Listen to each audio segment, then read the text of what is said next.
Daí a legenda desse meme é: terminei com o menino que eu nunca fiquei. E aí eu emburaquei. Oiê, voltei. Gente, seguinte, hoje a gente vai conversar um pouquinho sobre um filme que me deixou pensativo há alguns dias. Sim, eu ando com a pauta um pouco frouxa na vida, eu acho. Na falta do que fazer, eu leio coisas, vejo coisas, filmes e séries e coisaradinhas, e fico pensando sobre aquilo e as coisas que aquilo me traz, levo pra terapia, converso sobre, crio links, enfim. Eu acho que, na verdade, se não for pra isso que uma arte existe, pro que é que ela existe, né? O ponto é, já deixou o like no vídeo? Já mandou pra alguém, caso tenha interesse, uma pessoa que possa gostar desses devaneios por aqui? Então, faça isso também, acho que vai ajudar o canal também. E deixa um comentário, quero entender também se bate em você de alguma forma isso. Enfim, vamos fazer amizade, vamos entender o que tá rolando aqui.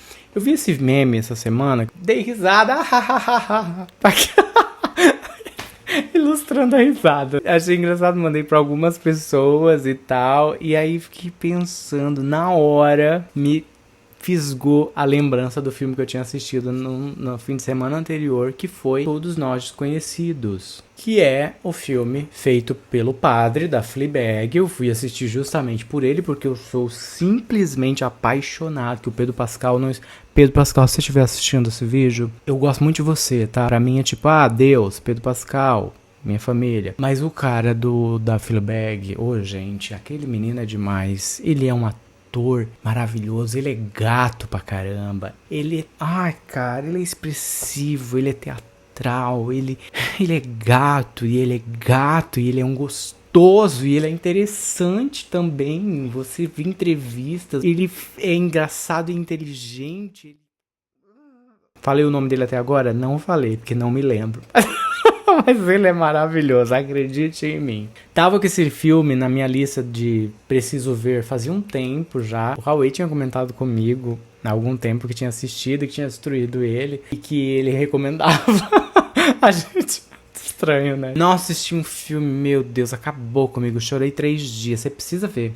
Maravilhoso. E, gente, fazia muito tempo que um filme não me pegava dessa forma. Ele divide cena com o menino aquele, Paul Mescal, que sempre me lembra Nescau. Então, se eu chamar ele de Paul Mescal em algum momento aqui, nunca assisti muita coisa dele. Eu acho ele meio garoto da porta ao lado, sabe aquela expressão em inglês? Paul Mescal tem essa cara. Eu acho que todo mundo tem um primo do oeste, do sul. Do oeste, do sul é ótimo. Mas eu acho que todo mundo tem algum primo do sul que parece o Paul Mescal, não tem? Porque eu achei ele muito comum, assim. Eu achei a dupla muito... Eles têm uma química muito boa, sabe? No filme a gente acompanha ali a historinha do Harry e do Adam. O Adam é o meu marido, no caso, né? Gostosíssimo. E o Harry é o menino Paul Mescal, que aparece do nada na porta dele uma noite, meio bêbado, e num prédio que é um prédio novo. Eu acho isso interessante, sabe? Tem umas informações que são aleatórias, soltas na história, e que você fala, deve ter algum significado. O que será que isso quer dizer? Sabe? Tipo, eu fico meio assim, pirando nas coisas, sabe? E aí o que acontece? Ele aparece meio que, né? Eles moram nesse prédio que é um prédio novo, com pouquíssimos moradores. Ele aparece bêbado na porta do Adam. O Adam aparentemente escreve roteiros para TV, para publicidade, enfim, alguma coisa assim. Ele trabalha com escrita de roteiros. Então é um trabalho que ele fica muito em casa, sozinho, introspectivo, assistindo TV e tal, enfim. Não sei exatamente o que o Harry faz. Ele falou no meio do filme, não prestei atenção, porque ele tá muito bonito e eu não consegui prestar muita atenção em outras coisas, a não ser na cara dele maravilhosa. E na dinâmica deles dois juntos também, que tá uma delícia. O Adam, nesse primeiro momento, recusa, faz tipo, não, melhor não, vai pra casa, querido, vá pra casa, tome teu engove, fique bom, e aí um dia a gente conversa e tal. Mas não é um vá pra casa no sentido de, não, porque você não faz o meu tipo, você... Sabe, uma coisa nesse sentido. É mais um... Você nota ali nesse início do filme que ele tem algum problema com essa questão da sexualidade ainda. Ele ainda tem alguma trava, algum bloqueio ali que faz ele ficar desconfortável um pouquinho ainda, mesmo sendo um homem que claramente já passou dos 30 anos e tal, ainda se sente desconfortável em ser uma pessoa queer, enfim, nessa realidade. Você cata isso ali, até porque a gente que é gay, a gente sente, né, Nicole? Então a gente já pega ali e fala, girl, e ok. A gente sabe que isso é uma realidade, a gente sabe que isso existe muito, inclusive. Aliás, eu tenho um imã gigantesco para esse tipo de gente. Pessoas que querem ficar com você, mas não querem te assumir, ou não querem se assumir para estar contigo. E nisso elas te voltam para um armário. Sabe, isso é uma coisa... Cara, se eu soubesse o quanto isso é tema de terapia, nem te conto. Enfim, este é um ponto. Aí você começa a se aprofundar um pouquinho na história e você percebe que o menino Adam, ele tem sim esse bloqueio, mas não é um bloqueio necessariamente que tenha acontecido por causa de algo relacionado a essa questão da sexualidade especificamente. Mas é pelas situações em que ele passou até ali, aquele momento de vida. Então ele perdeu os pais muito cedo num acidente de carro, então foi uma coisa muito repentina, ele perdeu as duas figuras referências, né, de toda pessoa, na maioria das pessoas pelo menos, ou deveria ser, enfim. Você entendeu? Na vida. E aí foi morar com a avó, teve que lidar com todo esse luto, um luto muito pesado. Então, antes de se entender como pessoa, ele teve que processar toda essa perda. E eu acho que boa parte da identidade dele, porque ele era muito novo, então, quando você é muito novo, tem muito essa dinâmica, né? De você não se entender como indivíduo sozinho no mundo, né? Você é o fulano, filho de fulano e ciclana. Sua família é ponto de referência pra tudo, né? Então você meio que tá ali fazendo parte daquilo. E quando ela não existe mais, o que sobra de você? E como que você constrói identidade quando te falta essa referência tão grande? Então você vê que esse bloqueio dele saiu muito dali, né? Saiu desse lugar. E aí, cara, a gente entrou numa dinâmica que eu achei fantástica, que é o cara simplesmente começar a fazer passeios pro passado dele, visitando o pai e a mãe dele que já tinham falecido. Então ele faz visitas e no início eu fiquei muito confuso, e aí eu voltei e reassisti, porque a minha memória, minha concentração recentemente tá uma delícia, gente. Olha, um esquilo tem mais concentração do que eu. É uma coisa absurda. Aí eu divido o filme em 4 partes, eu vejo em 4 vezes. Alguém tem que fazer alguma coisa. Provavelmente eu, né? Enfim. Aí quando eu voltei, né, fiz esses resgates pra opa, rebobina aqui, vamos entender aqui. Aí eu entendi o que estava acontecendo. Ele estava fazendo umas visitas, como é que eu posso dizer? Em lembranças. Ele parece que criou todo esse cenário de voltar ao passado. Ele ia até a casa dele, fazia essas viagens de trem até a casa dele. Ele morava em Londres, né? E ele fazia essas viagens de trens até a antiga casa da família. E ele começava a criar diálogos com esses pais, que já não estavam mais ali, obviamente, com a memória desses pais, a memória que ele tinha deles naquela época. E ele conversava com esses pais, com aqueles pais daquela época, porque eles só viveram até ali, sobre todos os temas que ele precisava conversar para, de uma certa forma, estruturar e definir melhor a identidade dele enquanto pessoa mesmo, ele como homem, para além do filho, sabe? Então ele conta pros pais pra mãe, ele tem uma conversa com a mãe dele sobre a sexualidade dele, que é um dos diálogos mais bonitos que eu já vi, assim, sabe? Ele tem uma conversa com o pai dele sobre o pai dele ter consciência de que ele era uma criança queer e que estava tendo dificuldades olha isso, cara, que estava tendo dificuldades na escola por causa do bullying que estava sofrendo dos colegas, e que ele chegava em casa e chorava no quarto, escondido, e o pai dele ouvia, e aí o pai fala que ouvia e que sabia o que estava acontecendo, ainda assim não fazia nada a respeito, porque parece que de uma certa forma também existia esse medo do filho ser uma criança queer, realmente fosse real e ele tivesse que lidar com aquela situação. Tem uma cena nessa conversa que foi foi um soco, assim. Ali você para, você tem que dar um pause e dar uma choradinha de uns 4 minutos ali pra poder... Tá, agora a gente vai. Que ele pergunta pro pai dele, se você via que eu estava, por que você não ia lá falar comigo, me entender o que estava acontecendo? Se você sabia que eu estava lá dentro chorando por causa disso. Cara, isso é muito forte, isso é muito pesado. E ele vai nessa dinâmica de conversar, e aí ele atualiza o pai sobre como ele tá, o pai e a mãe dele sobre como ele tá, o que ele faz da vida, e os pais ficam faceiros, assim, que ele se tornou uma pessoa, né, letrada, inteligente, e que tá bem, que tá bonito, evoluiu, a vida seguiu, né, sem eles, né, apesar disso, né. Tem esse encantamento dos pais pela figura do que é o filho deles hoje em dia, que é muito bonito. Uma trilha sonora maravilhosa, com umas baladas dos anos 80, que são... Eu já existia na minha playlist, porque eu sou apaixonado por música dos anos 80, mas tem uma em especial, Alison Moyet, ou é Moyet, eu não sei a pronúncia, nunca nem vi essa mulher cantando ao vivo, nem nada do tipo. E a música é Is This Love? Gente, essa música é fantástica. Tem uma cena maravilhosa dos pais cantando essa música, bebendo alguma coisa, conversando, dando um jantar, e ele ali no meio. Então essas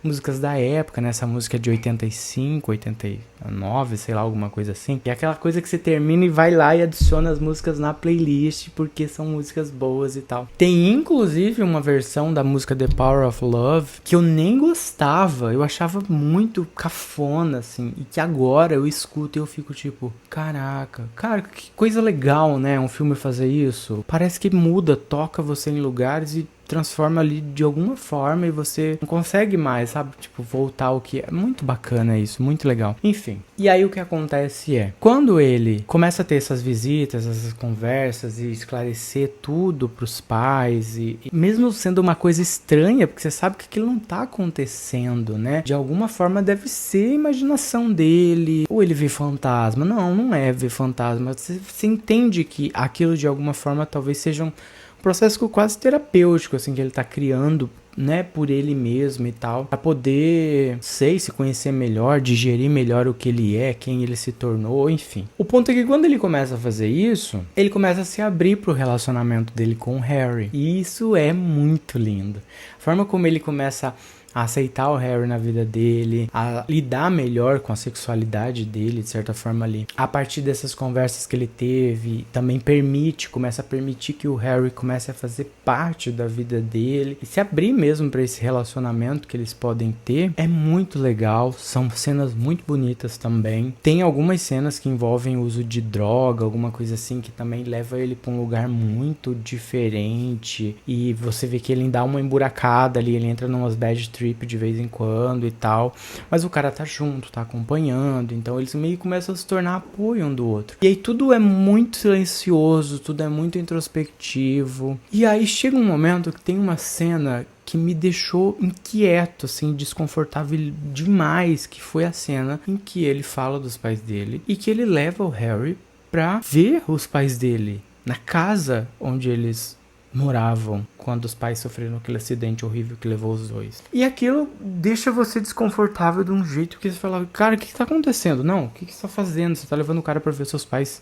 que só existe na sua imaginação? Então eles são fantasmas? O que tá acontecendo? Você quer o que tá acontecendo? Você fala a Sônia Abrão naquela cena. E aí você fica, o que tá rolando? E ele bate na porta e ninguém atende. E o cara, eles não existem mais. Eles não estão aqui, a casa tá vazia.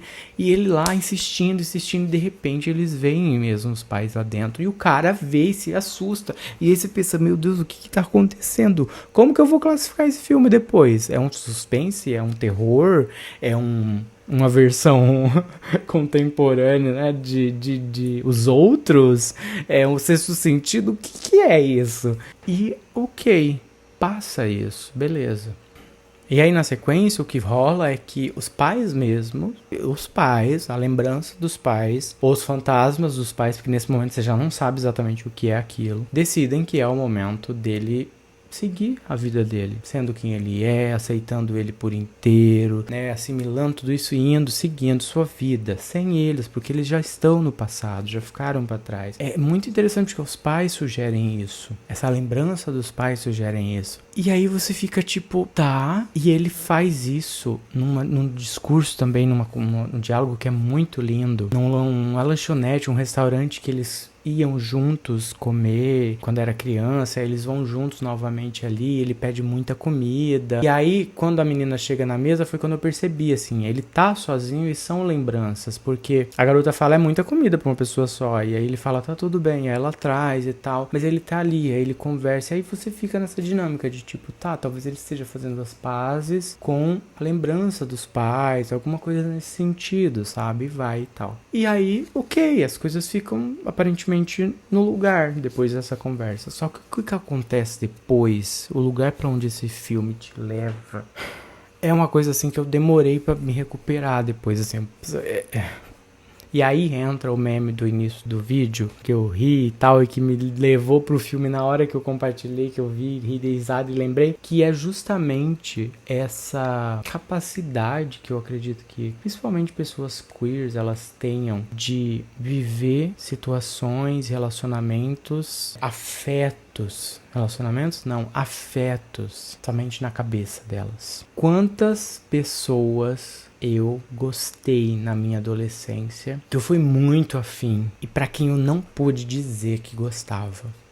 Se você é uma pessoa queer, provavelmente você passou por isso também. Talvez você tenha lembranças disso. De alguém que você gostou e que, cara, você era muito afim daquela pessoa, mas você não tinha coragem de chegar nessa pessoa, também tinha um medo de se expor, ou essa pessoa nem era uma pessoa queer também, e aí isso é um outro dilema, uma outra questão. Quanto de afeto a gente se priva de dar e de trocar com as pessoas quando você não consegue aceitar, quando você não consegue ser, às vezes, porque não é só uma questão de aceitar, às vezes você aceita, mas você não pode viver aquilo. O quanto desses afetos a gente nega, a gente se priva de viver quando algo tão simples é impossibilitado pra gente, sabe? É um problema pra gente viver. A gente não consegue viver da forma como as pessoas vivem. Então é muito doido isso, né? Porque no filme o que a gente percebe é essa questão. Na impossibilidade de viver todos aqueles relacionamentos, de viver quem ele era de verdade, de abrir a porta para aquele cara e dizer, tá bom, entra aqui, vamos tomar uma cerveja, vamos se conhecer logo e tudo mais, e vamos viver essas coisas que a gente tem para viver, e ver no que vai dar e tudo mais. Parece que o personagem, ele deu uma internalizada naquele rolê todo, e viveu e vivia tudo isso na cabeça dele. A gente até fala, assim, é muito normal você ver por aí que a pessoa gay, geralmente ela tem uma adolescência tardia,